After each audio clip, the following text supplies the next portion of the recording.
Building Wealth with Trajan Wealth. It's good.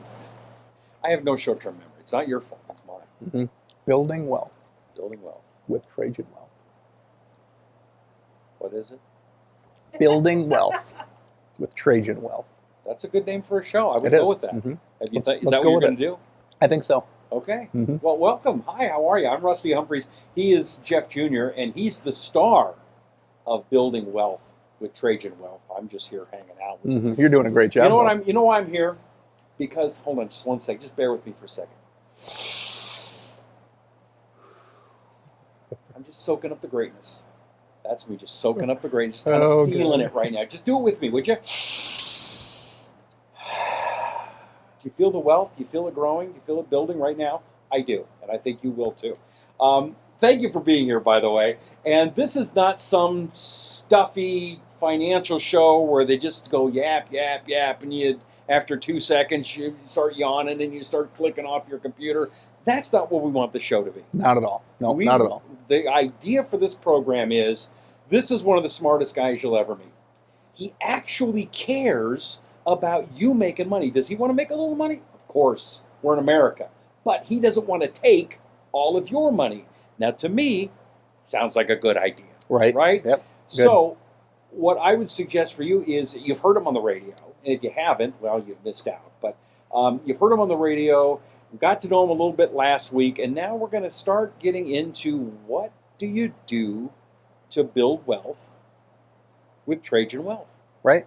Let's do it. See how I work the show Let's in that do it. too? Yeah. Okay. Let's do it. So let's start off with something that we talked a little bit about last show. And if you missed the last show, oh man, did you miss a lot? As a matter of fact, I'm not positive. I think he gave away a car, which was really nice of you in the last show, if you missed it. Right. Little late now. Or, yeah, it's too late. Sorry, you've already missed. Darn it. Right. But one of the things we talked about, other than a car, was a fiduciary. Fiduciary. That's right. Fiduciary. See, it's even hard to say. It I'm is. a professional. It is. Trying to understand what that means and why do I care. Mm-hmm. Good question. It's a great question. I remember years ago when I first started getting on the radio, they told me not to use the word fiduciary. Why? Don't use fiduciary. It's a tongue twister. People are not going to understand it. They're going to tune out. They're going to be confused. But I stuck with it. Well, because you actually think that your audience is intelligent. I do. Case in point, people still have a hard time kind of pronouncing it. Right. I think they understand the meaning slightly, but still pronouncing is a little bit different. That's a weird word. Fiduciary. How about we change it to guy that's not going to rip you off? Fair enough. We can go with that. Yeah, that's sure. kind of, yeah, okay. So but let me explain fiduciary. Yeah, would you please? All right, so there's a couple different ways that you can be registered. Okay, so this is important to understand that you can either be registered as a broker. So this is me as a professional. I can either be registered as a broker or I can be registered as a fiduciary. Okay. Is one harder than the other? They're tests. So depending on who you speak to, one may be harder than the other. 2 plus 6? 7. Whatever. All right. No. But what kind of test are you questions? Give me a question that you'd think would be on a test. They're random. Okay. I don't even know the questions on them anymore. It was a long time ago. It was a long time ago. But a fiduciary, on the other hand, is a license that you get and you obtain. And I wouldn't say one is harder than the other as far as the test per se. Okay. One is definitely harder, though, to maintain as far as the business is concerned. Why? So as a broker, you can sell a product for a commission. So let's just say you just graduated college and you're excited about your new job and you're a broker, and here you are sitting in one of these big wirehouses and you call somebody up and say, hey, do you have $100,000 to invest with me? I'm going to put you in this product. Okay, so when they put this $100,000 into this product, this new broker may have earned $5,000, $6,000, $7,000. So 5, 6, 7% just for getting that person in that product. And that's $5,000 that didn't go to your bottom line that you can build on, right? Correct. That $100,000 is now reduced by the amount of commission that broker got paid. So you're now invested $95,000. So now you're invested $95,000. So you started a negative, let's say 5% in that example, right? So that's a broker. Okay. So you can immediately earn a living for you and your family by selling a single product. Okay, nothing wrong with that. We all have to make a living. You know, we're in the business to make a living too. So I don't begrudge anyone for making a living. However, what I do say is that does not give that broker any incentive to make the best recommendation for that person with $100,000. Because it's more about how it's going to affect the broker than Correct. it is me, the guy that's the investor. Correct. That's exactly right. I mean, just look at it from a perspective of if you were a broker and you had products that were kind of equal, one paid you 5% and the other paid you 8%. So you either could go home with a $5,000 check or an $8,000 check.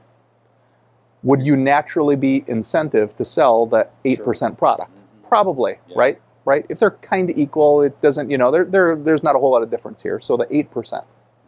So that's a broker.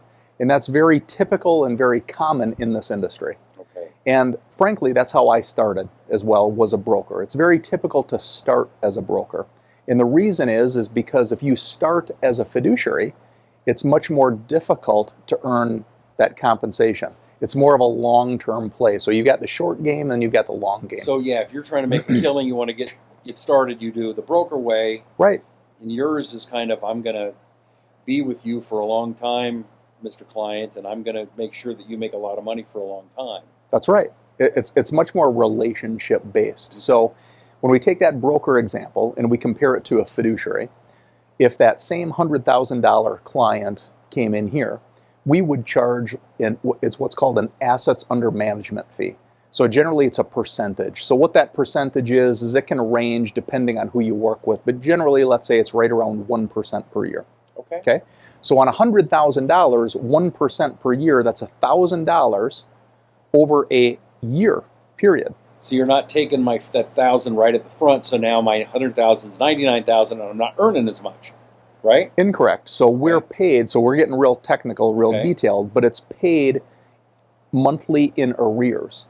So it's 1/12 of 1% per month.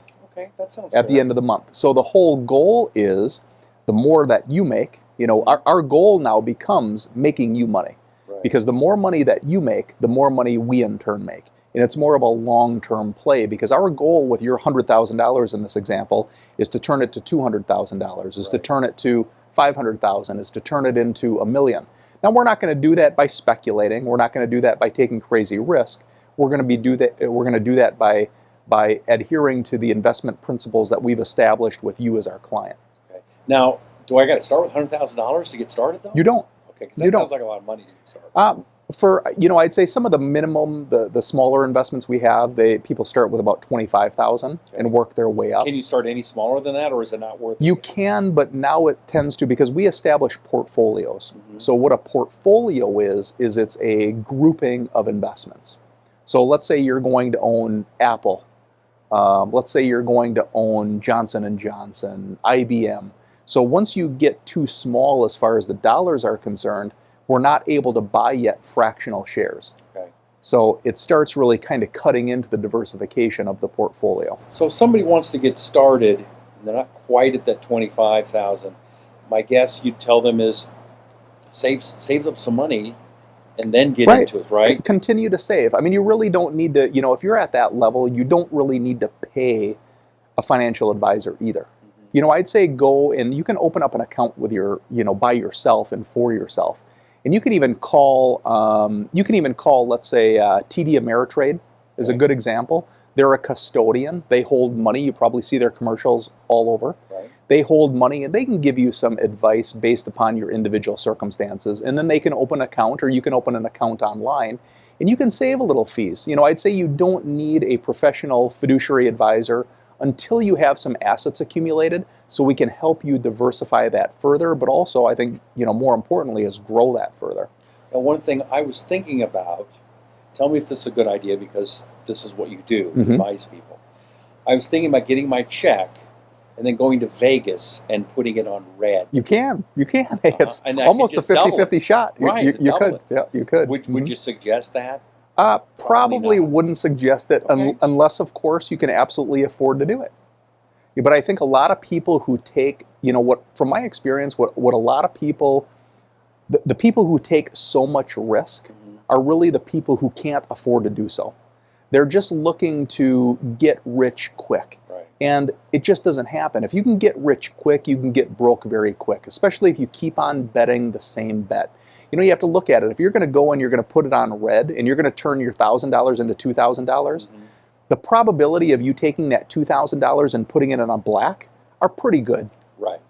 The odds of you taking that $2,000 and spending it on drinks and food for your friends are pretty good.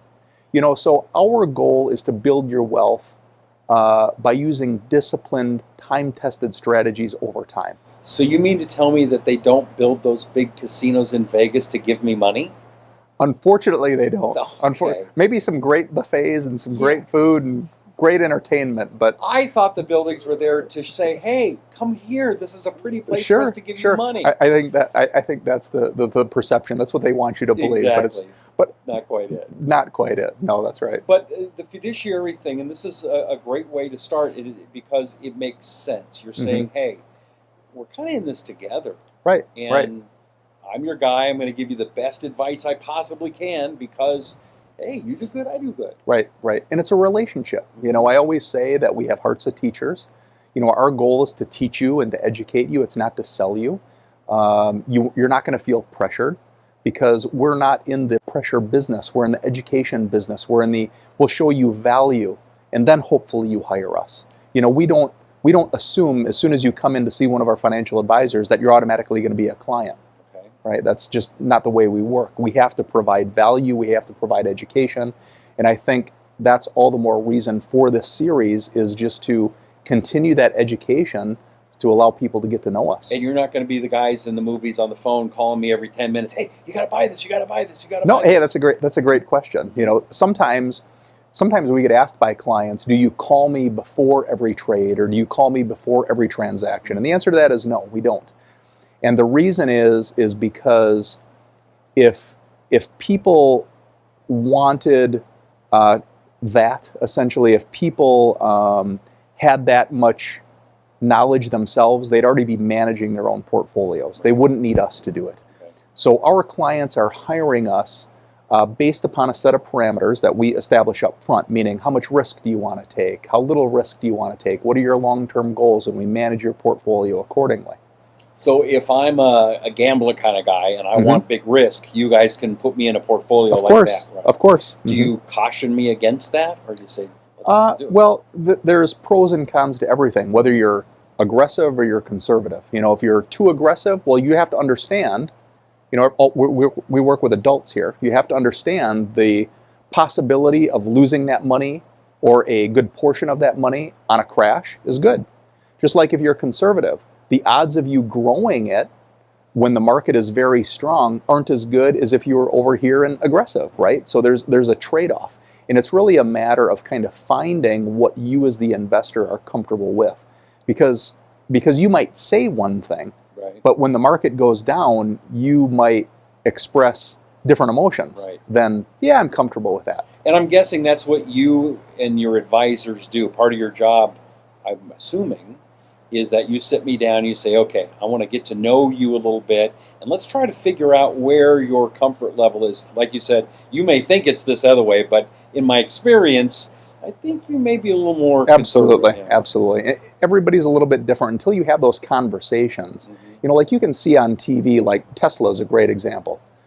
Great company, pioneer, but Tesla has been incredibly volatile. It's risen huge just in the last few months, but now it was down 17, 18% just in one day.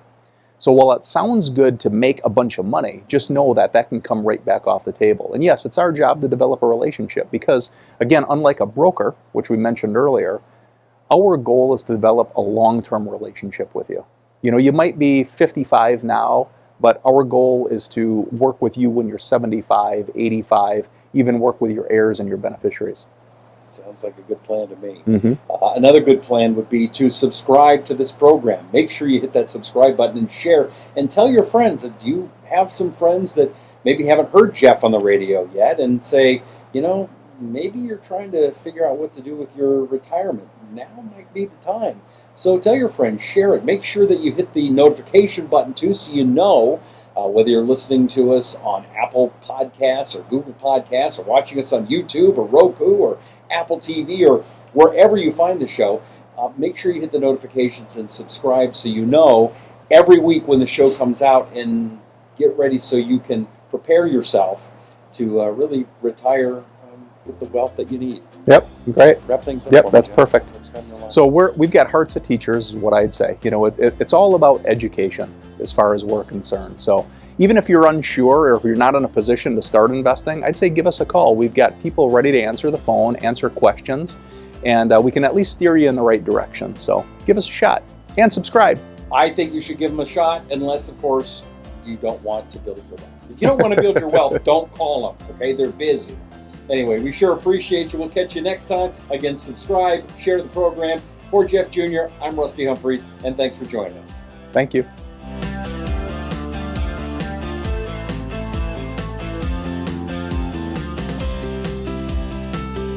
Investment advisory services offered through Trajan Wealth, an SEC-registered investment advisor.